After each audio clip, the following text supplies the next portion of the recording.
Hi everyone, Donna here. I'm the owner at Bookkeeping Made Simple. Today we're going to continue our talk about what you measure is what you manage. So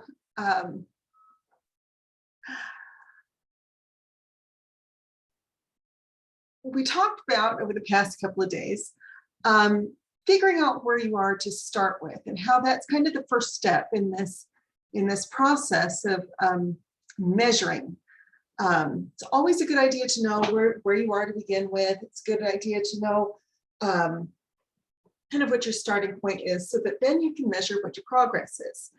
Again, I like to go back to the weight loss thing because everybody's familiar with it.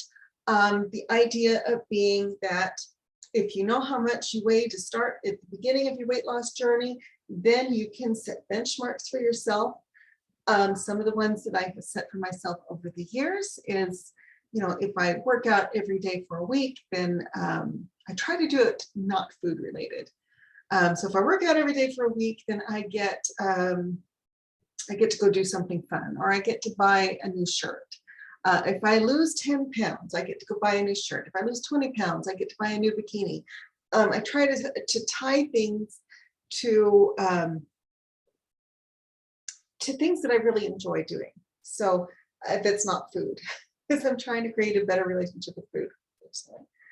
Or it could be if I lose 10 pounds, I do get ice cream for dessert.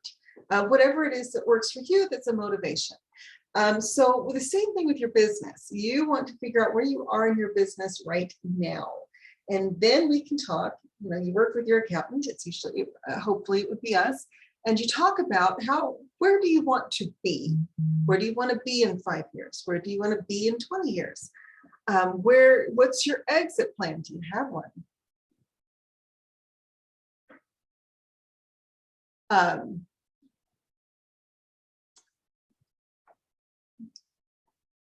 Kind of all of the above. So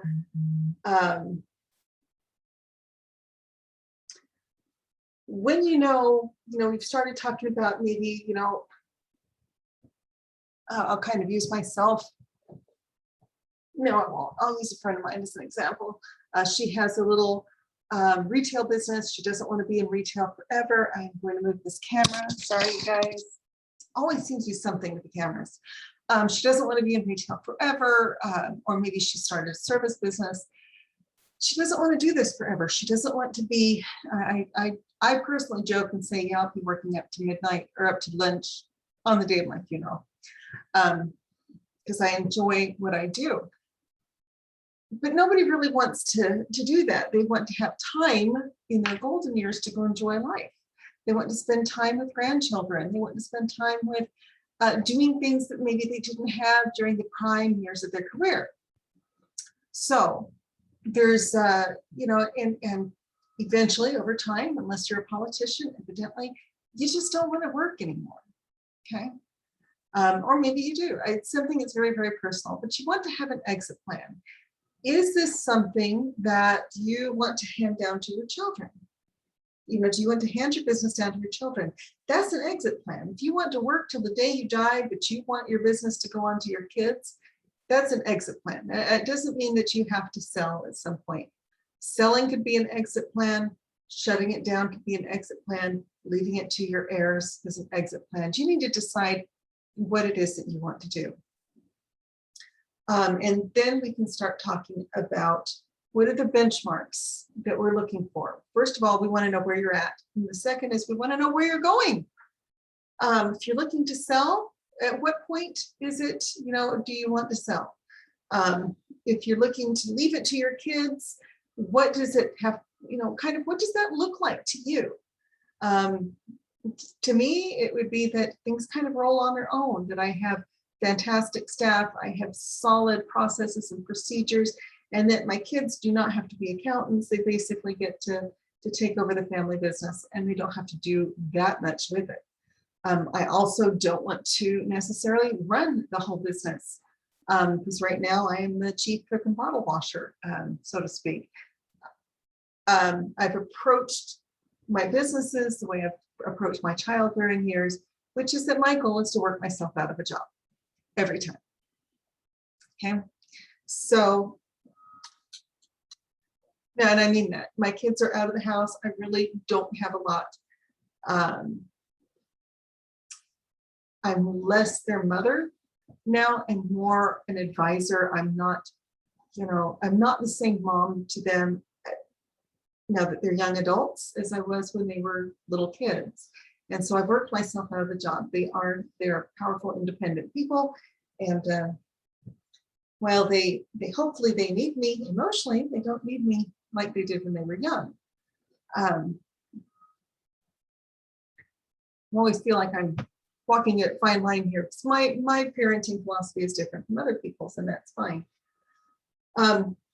So you want to decide, what does it look like? Just like if you are, I've been raising kids since I was almost little myself. My youngest sister, or my next sister, is 1.5 years younger than I am. So from the time I could carry diapers, from the time I could walk, I was carrying diapers to my mom to help take care of Debbie. Little things, not I wasn't left in charge very much, but all of a sudden here I've gone from having coming from a big family to having a big family to having no kids in the house at all, and that's a transition, and that's fine. Just like if you go from the youth of your career, so to speak, you're working your way up the corporate ladder. At some point, you will have reached the highest point you're going to be at, and that's fine. At some point, you will retire, and that's fine. And you just have to get used to each transition. And that looks different for every person. Okay, some people want to retire and sit on their front porch and watch the road go by. Other people want to retire and be very active and get out and see the world. And so it's up to you to decide, what does it mean to me? What does it look like to me when I've reached the exit? When do I want to exit my business? Why do I want to exit my business? What does that look like? And what revenues should that business have at the time that I leave it? I mean, some people just want to shut it down. Other people want it to keep going and maybe generate an income for them. Other people really haven't thought about this at all. So that is the next thing we want to talk to our clients about is, what's your exit plan? What does it look like when you leave your business? It will happen at some point. And then where do you want to be? Where do you want to be 5 years from now? Next year? Where do you want to be next year? What do you want your revenues to look like? What do you want your business to look like? Now, here's the trick. Most people haven't thought about that. Okay, they haven't thought about that at all. So this is all new territory for them, and it can be very uncomfortable. I know it is for me. I get very, very anxious when I start thinking about, what do I want my business to look like 1 year, 5 years, 10 years from now? And it is because I struggle with change, and things have to change, right? So you want to start thinking ahead. You want to start thinking about, when do I want to exit? You always need an exit plan. Like I said, that exit plan can be, I'm leaving it to my heirs.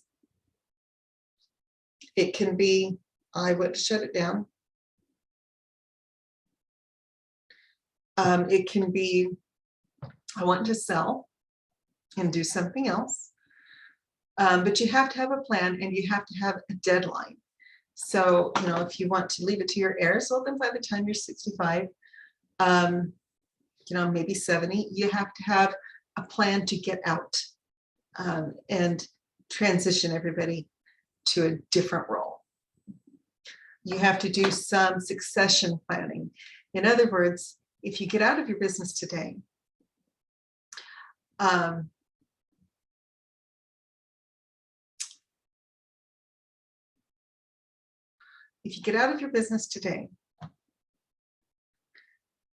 who takes over? If something happens to you today, who takes over? What happens next? All of this has to be thought about. You should have employees that depend on you. You should have, this may be the only source of income for your family. You need to think about all this, okay? Once you know where you're starting and where you're ending, then we can make a plan to get you from point A to point B. Now, I'm not going to go into how we make the plan because, I want you to call me and I want you to want to be part of this for yourself, because this plan is going to be specific to you. I have my own plans. I have to keep in mind there's such a thing as exponential growth, where it just feels like you're struggling and struggling and struggling and struggling and struggling. And then all of a sudden it goes up. I believe in the power of compounding. So we want to make sure that whatever plan we come up with is one that you as an individual feel comfortable with and that you can achieve. There's no point in making a plan that is such a moonshot of a plan that you feel defeated before you start. You have to feel like it's achievable. It can be a moonshot, okay, obviously. It can be a Mars shot. Elon Musk wants to go to Mars and he has a plan to get there, and he does believe that for him it's achievable. My plan is not to go to Mars. I have an entirely different plan, and I still have to make sure that for me, it's a stretch, but it's achievable. Okay, we want to make sure you stretch, but it has to be an achievable goal. So in the middle of this planning, we start talking about what kind of growth do you want to see month over month or year over year? And then we talk about, if you want 20% of growth month over month, that comes out to be about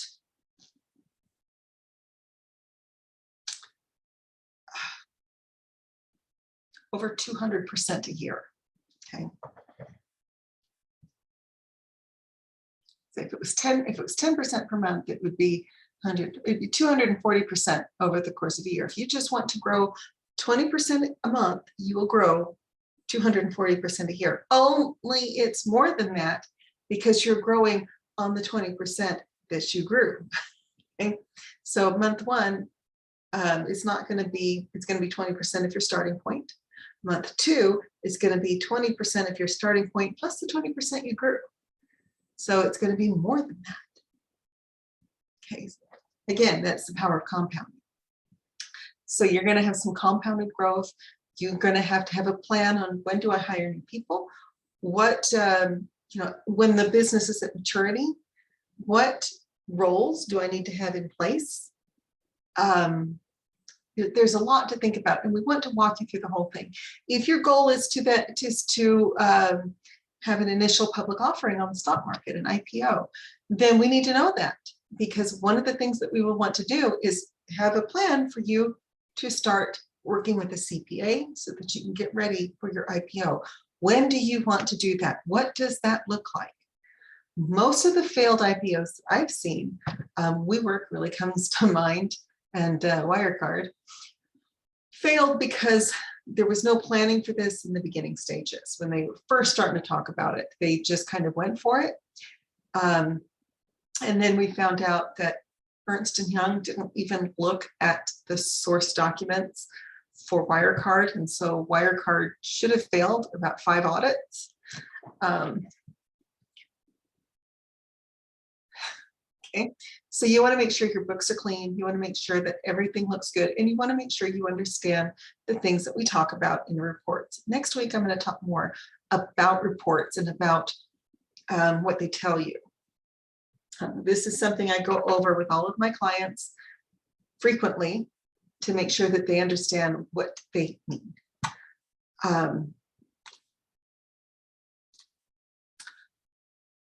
So that's kind of it. First, want to know where you start, like I talked about in the last 2 videos. Then you want to know where you want to be, and then we develop a plan. And part of the things that we really want to do as your bookkeepers is we want to help you stick to the plan. We want to talk to you about, well, last quarter you didn't do so well. What happened? What changed? What objections are you getting? Maybe we want to help you get into some provide you, or not necessarily provide you ourselves, but put you in touch with some training. Maybe we want to talk to you about where your marketing dollars need to go. There's a ton that we can do to help you grow your business. The big things that we look for in new clients, by the way, is you have to be coachable, and you have to want to, you have to be coachable. You have to be willing to do what we say. Now, I say this because I used to believe that, well, I don't think I'm going to go there. Anyway, you have to be coachable. You have to be willing to listen to what I have to say. And you have to understand that I'm not, my success depends on my client success. If I have a whole bunch of clients that go out of business, then they're going to start looking for the common denominator. And if that's me, that doesn't look good. Okay. Most of my clients have been with us since the beginning. We have had no clients go out of business. If they listened to us, they didn't. So we have a really great success rate. And we are, really working on processes and procedures and ways to make things easier. So with that said, I'm going to go ahead and end this video. Sorry about the noise in the background. I didn't want to wait for the Roomba to finish its vacuuming before I started the video because I have a limited amount of time and a lot to do. So sorry, hopefully it wasn't too bad. That's it for today. As always, if you enjoyed this, please like, share, subscribe. That helps us get the word out to people who maybe have never heard of us, who are in need of this information. I know you know people who need the kind of information that I'm putting out. I know you're finding it useful. I found it, some of it was absolutely revelation as I learned more about how to run a business as I've grown my business. This is stuff that I'm learning both firsthand as being a business owner and through education, as I do a ton of personal development work. I do a ton of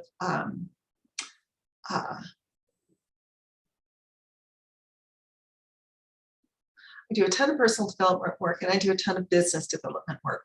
So I'm constantly reading. I'm constantly trying to take the things that I'm learning from my education and applying it to my business. So we do a ton of work in development, and I encourage my staff to do the same thing. Yeah, so that's it for today. I'm looking forward to hearing from you soon. I will be back on Monday with a new video and a new subject that we're going to dive into for the week.